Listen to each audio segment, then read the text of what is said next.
So I was born and raised in Miami. Not raised, but born in Miami, left when I was about 3. Grew up Brooklyn, New York, Flatbush, East Flatbush, the 50s, Canarsie, that whole side. Playing basketball, not really working out, but you know, with basketball comes calisthenics, so you might do a pull-up, a push-up, a dip here and there.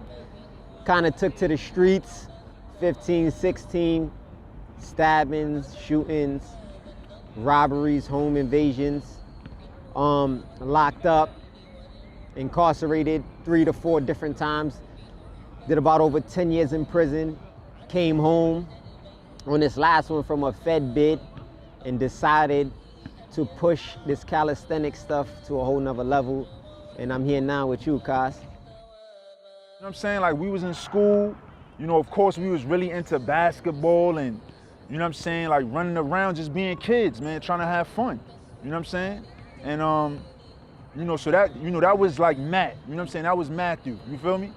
But, you know, as we started getting older, and I want to say maybe like pre-teens, you know, teenager, you know, 15, 16, you know, that's when things started to change a little bit. And, you know, that's when a lot of people got introduced to Sinister, you know what I'm saying? It wasn't like he was, you know, trying to be a certain way. It was just more so based off of the environment and what was going on. You know, you was either gonna be a sheep or a wolf, man. And I mean, the way we grew up, we wasn't gonna be no sheep, so. So when I first met him, it was about, I think last year I met him. So I got on social media for like 4 years. And how I found him on a channel before he was low in numbers. And you know what I mean, I seen what he was doing. I saw, you know, the union he was bringing. And I was like, I want to be a part of it, you feel me? After the whole team thing, I just, you know, I see a lot of teams going down. I saw what Rip was doing and it was just lifting each other up. But not only lifting each other up, it was about branding yourself, you feel me? So, you know, you represent the team, but you also got your brand, you know what I mean? So you take care of your family. So, you know, that's how we came about. All of it was destined, how I see it. Last year I met Rip around July.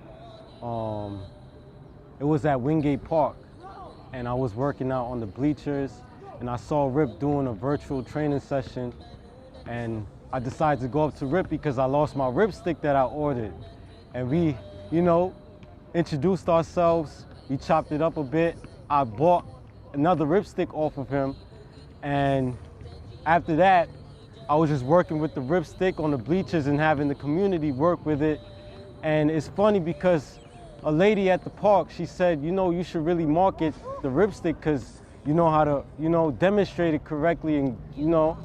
And after that, 2 weeks later, I ended up meeting Rip again, but I was doing a Uber Eats delivery and I was coming back from East New York. And I'll always go into Lincoln Terrace, you know, to do simple 10 pull-ups, 10 sets of 10 pull-ups. And I saw Rip, he saw me, and it was history, you know. That's when I joined Team RipRight right here at this park, Lincoln Terrace. So I believe for me as a youngster, and somebody told me this, it was my boy Smooth, he was unable to make it today, but he said that he noticed that the same thing, like people flock to me, and I don't know, charismatic. I'm just like a people's person, very social, even in the prisons I went to. Certain people I have don't like me, that's normal. You can't have everybody to like you, but for the majority, they would say, yo, this dude is cool. I would, you know, make people laugh. We would build, and I usually, you know, just I don't know, it was like natural for me. Maybe from my pops, from my moms. I'm not sure where I got it from, but also I was in sales, so I'm just like a natural people person, and I believe in unity, man. Like, the divide and conquer stuff is not my style. I like to be together. I like to roll in cliques. That's what we do in Brooklyn. I like to be thick, you know. I like the brotherly love, you know what I'm saying?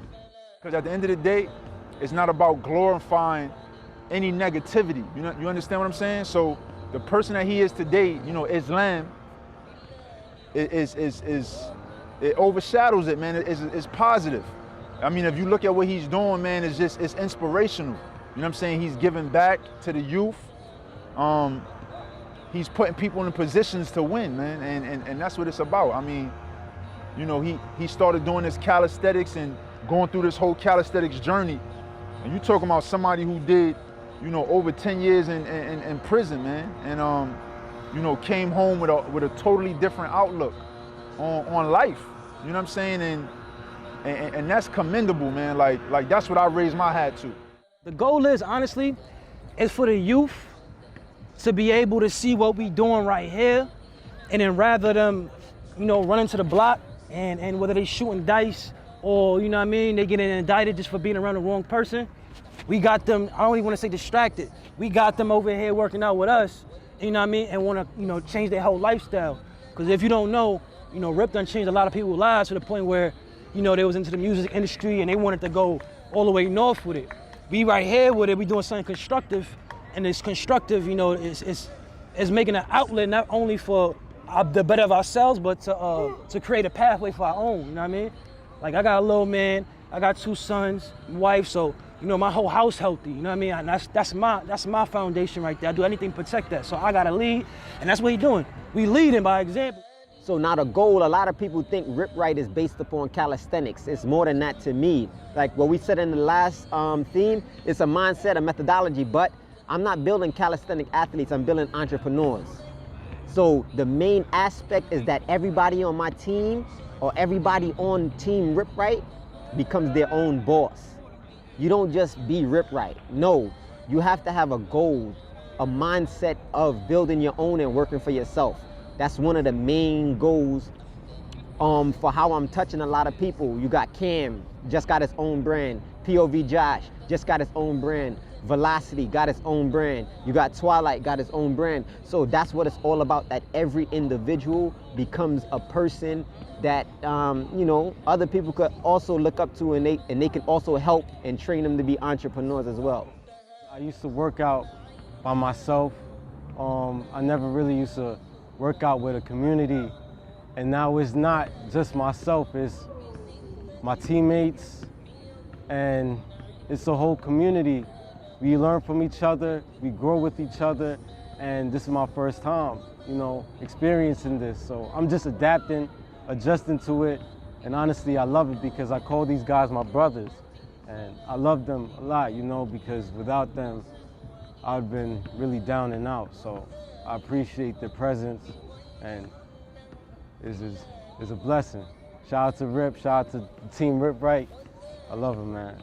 All right, so coming off the summer, you know, COVID summer last year, definitely was taking calisthenics more seriously.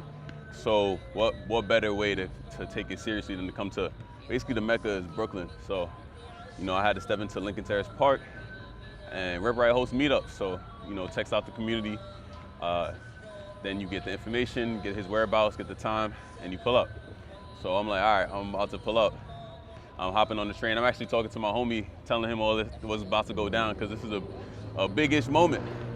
And stepping to Lincoln Terrace Park feels crazy, you know, you see it on film, you know, decades before my own time.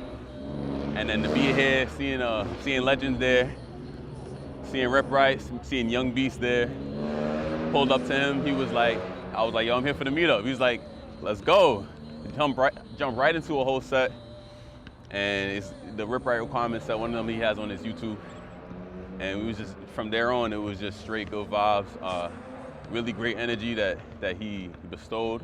And just the inspiration, his strength was awesome.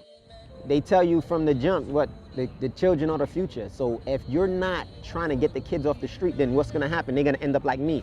And there's so many kids, 16, 17, that ended up like me, but on a whole nother level, 25 to life, 30 to life, and they're never coming home. So if I can help that and get them off the streets, then that'll be best, and teaching them about entrepreneurship as well as calisthenics. That way they could get healthy, but not only get healthy, but use calisthenics as a means to livelihood. Something you love to do, now you're making money while you're in the park. Now you're making money while you're doing pull-ups, while you're doing push-ups, while you're doing dips, then that's gonna better that kid's future. then when he get older, he can do it for the other kids. I mean, as you can see now, it's not like when we was younger. You know, we had, you know, different recreational centers. You know, I don't know if you remember, you know, we used to be up in Hoopland and, you know, all these different places. You know what I'm saying? You had the BRC, you know, you had St. John's.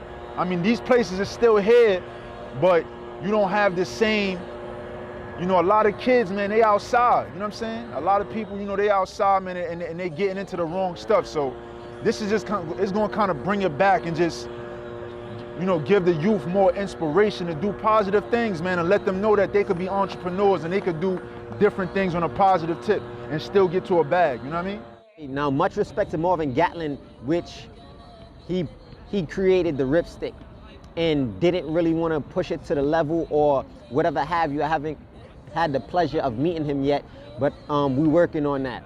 So when the ripsticks came into play, I didn't know whose own they was. The guy that introduced me to him was the creator of the stick. It was his student.